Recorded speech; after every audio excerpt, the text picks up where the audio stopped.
পাট খেতে তুলে নিয়ে গিয়ে পঞ্চম শ্রেণীর ছাত্রীকে ধর্ষণের অভিযোগ। আশঙ্কাজনক অবস্থায় হাসপাতালে চিকিৎসাধীন নাবালিকা। ঘটনার 5 দিন হয়ে যাবার পরেও অধরা অভিযুক্ত সক্রিয় তৃণমূল কর্মী।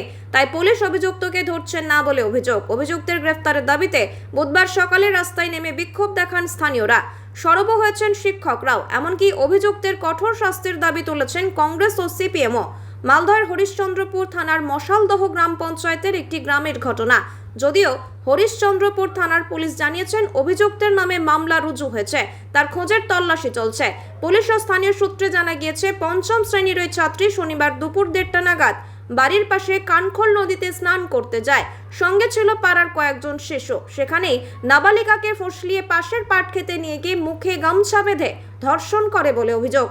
নির্যাতিতার দাদা বলেন, আমার বোন স্কুল থেকে ফিরে দুপুরে বাড়ির পাশে কানখোল নদীতে স্নান করতে যায়। সঙ্গে ছিল আমার ছেলে ও পাড়ার কয়েকজন শিশু। ঠিক সেই সময় প্রতিবেশী অভিযুক্ত যুবক আমার বোনকে ফুসলিয়ে পাশের খেতে নিয়ে গিয়ে ধর্ষণ করে। বোন বাড়ি ফিরে শুয়ে পড়ে। তখন আমরা কিছুই বুঝতে পারিনি। রাতে সে অসুস্থ হয়ে পড়ে, যন্ত্রণায় কান্নাকাটি শুরু করে।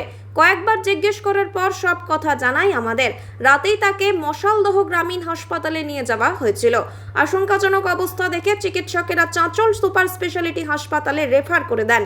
5 দিন ধরে সেখানে মৃত্যুর সঙ্গে পাঞ্জা লড়ছে বোন। পরিবার ও স্থানীয়দের দাবি, অভিযোগ করার 5 দিন কেটে গেলেও পুলিশ তদন্তে ঢিলেমি করছে। সেই জন্য 5 দিন পরও অভিযুক্তকে গ্রেফতার করতে পারেনি তারা।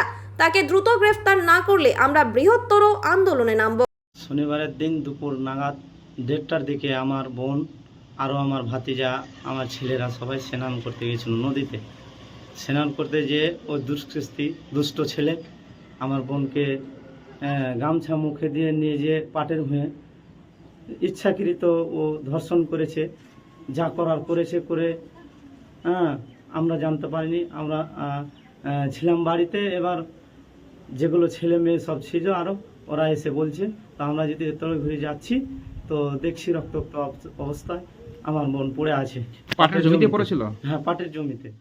এদিকে অভিযুক্ত যুবকের স্ত্রী বলেন, আমার স্বামী কি করেছে জানা নেই। তার বিরুদ্ধে ধর্ষণের অভিযোগ দায়ের হয়েছে বলে শুনেছি। স্বামী বাড়িতে নেই। ঘটনা সত্যি না মিথ্যে বলতে পারবো না। পুলিশ বাড়িতে এসেছিল, স্বামীকে তাদের হাতে তুলে দিতে বলে গিয়েছে। ছাত্রী স্কুলের প্রধান শিক্ষক ঘটনার নিন্দা জানিয়ে অভিযুক্তের কঠোর শাস্তির দাবি করেছেন। স্থানীয় এক বাসিন্দার অভিযুক্ত যুবকের বিরুদ্ধে এর আগেও একাধিক অভিযোগ উঠেছে। তৃণমূল কর্মী বলে তার বিরুদ্ধে প্রতিবাদ করতে ভয় পাচ্ছেন এলাকার মানুষ। তবে এবারের ঘটনা সব সীমা ছাড়িয়ে গেছে। এবার আমরা আন্দোলনে নামতে বাধ্য হব। না, আপনি তখন বাড়িতে ছিলেন না যেদিন আপনার স্বামী এই কাণ্ড ঘটিয়েছিল? বাড়িতে ছিলাম তো বলতে পারবো না। না, গ্রামবাসী যেটা আর পরিবার যেটা দাবি করছে যে আপনার স্বামী নাকি জোরপূর্বকভাবে তাকে নাকি তুলে নিয়ে যায়, তারপর নাকি পাশের জমিতে একে ধর্ষণ করে এবং এখন সে হাসপাতালে ভর্তি আছে ওই নাবালিকা মেয়েটি।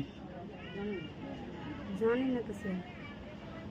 না, গ্রামবাসী তো বলছে যে আপনারা সবই জানেন, সবই দেখেছেন। জানলে পারে নিজের স্বামীকে কে এগুলা করতে দিব? জানি না, তার জন্য তো এরকম। ওরা যে জানে তো একটু আমরা তো যদি কয়ে যেত আমার স্বামীকে হারা ছাড়তো কি কোনো কথা বলতো।